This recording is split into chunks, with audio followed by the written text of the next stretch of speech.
In this video, I'm discussing 7 things to avoid when selling your home.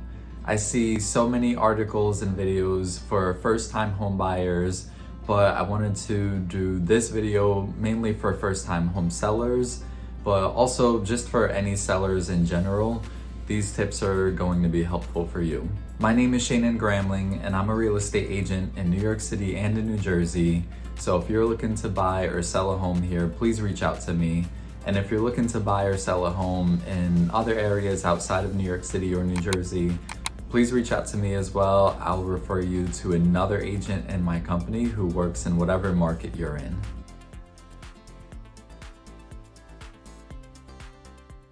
The first thing to avoid when selling your home is pricing too high. Many sellers believe that if you price high enough, you'll leave room for negotiation. However, if you price too high, you're actually going to scare away buyers. If there are homes that are listed that are similar to yours and they're priced at a lower level, those buyers are going to go look at those homes and submit offers on those, while the home that's overpriced is going to sit on the market and you might not sell.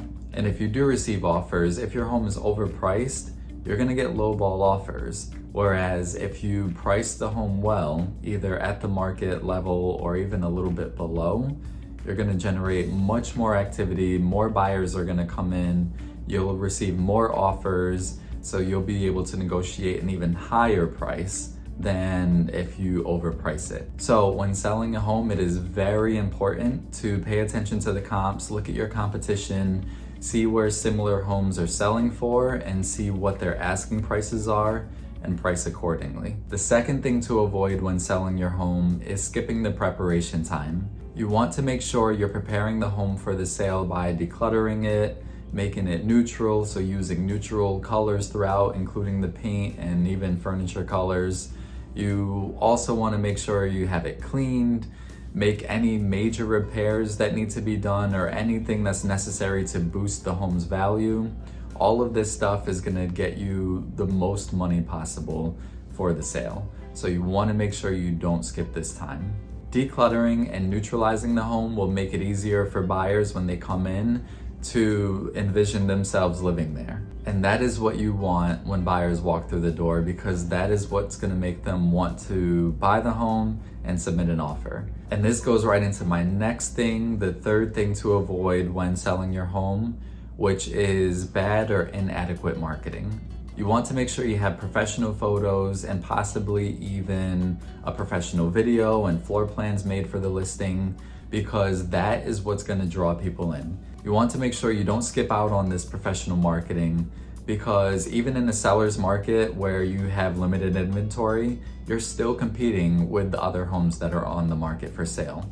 So you want to make sure yours looks good so that it draws in buyers, and the more buyers you get in, the more offers you're going to get, and the higher the sale price you're going to have.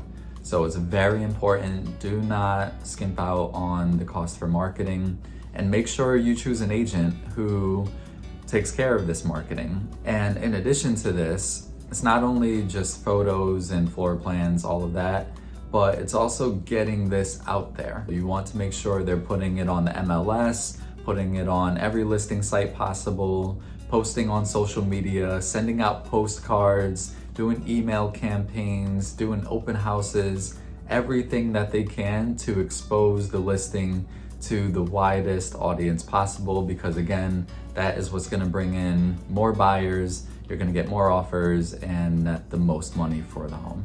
So this is very important. Make sure you do not skimp out on marketing, and choose a real estate agent who does well with marketing their homes for sale. Now, speaking of real estate agents, that brings me to my fourth thing that you want to make sure you avoid when selling your home, and that is trying to sell the home on your own. You'll want to hire a local real estate agent who is knowledgeable about the real estate market where the home is located in that you're selling, and of course, one that's knowledgeable about the selling process. I know that it can be tempting to try to save money on the real estate agent's commission by selling the home on your own. However, there is so much that goes on behind the scenes that real estate agents deal with that I'm sure you don't want to have to deal with, especially if you have your own full-time job or business. But also, us real estate agents, especially us who have been doing this for a while, we have the experience to know how to price your home, how to market the home. We have connections with other realtors, so we can reach out to them and have them bring in their buyers. We also know how to negotiate the property well. And if you're looking to save money, if you use a real estate agent, most of the marketing cost is covered by the real estate agent. So that'll save you money right there.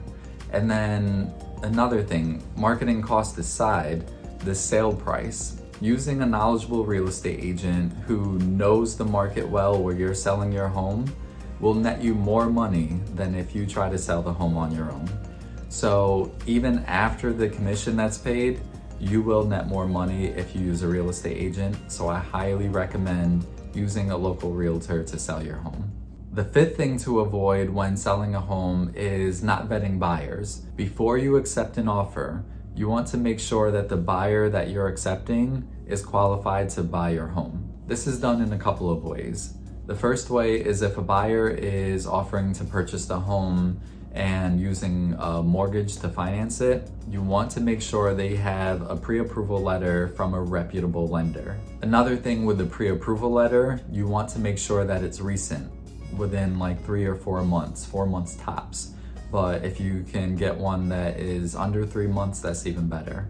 And if you're in a market where interest rates are fluctuating, like if in the past month interest rates went up a lot, it's good to have an even more recent pre-approval letter that shows that they're still qualified for the home, even in the current interest rate market. As a bonus, it's also good to get proof of funds for the down payment and the closing cost. And in a market like this, where a lot of homes are selling above the asking price, it's good to get proof of funds for any appraisal waivers.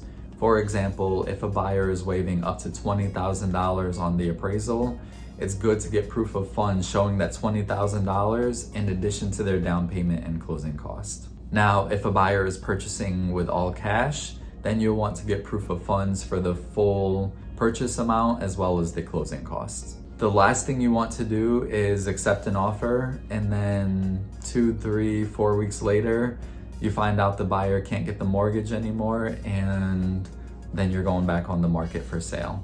So it's very important to make sure that the buyer who's offering on your home that you're going to accept is actually qualified. The sixth thing to avoid when selling a home is waiting for the quote unquote right time to sell.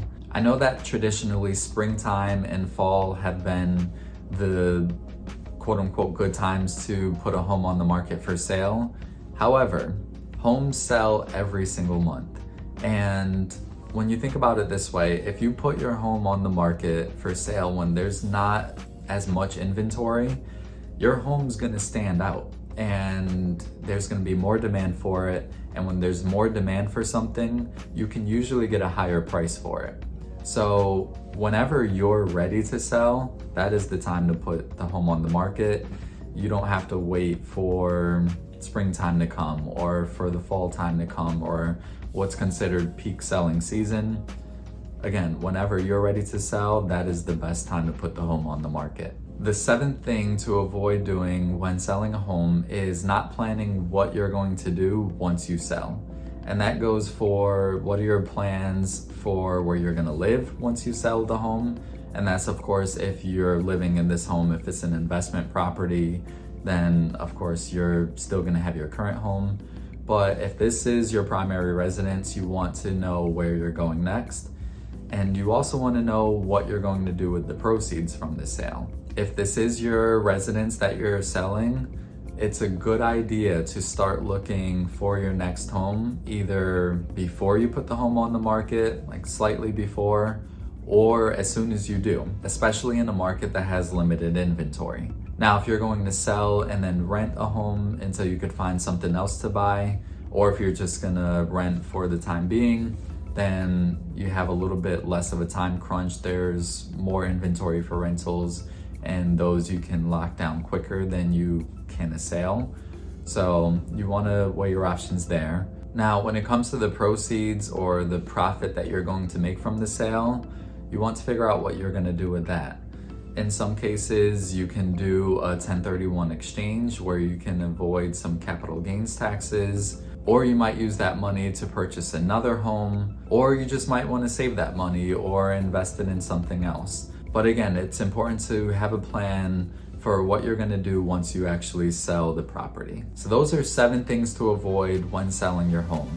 And again, this can be for first-time home sellers or any home sellers, whether you're selling for the second, third, fourth, or fifth time. These tips will work for you. If you're looking to buy or sell a home in New York City or New Jersey, please reach out to me. I'm a licensed real estate agent in both states. And if you're looking to buy or sell a home outside of my markets, reach out to me for that as well. I'd be happy to refer you to an agent in the market where you're looking to buy or sell in. If you found this video to be helpful, please give it a thumbs up and subscribe to my channel for more videos, and I'll see you in the next one.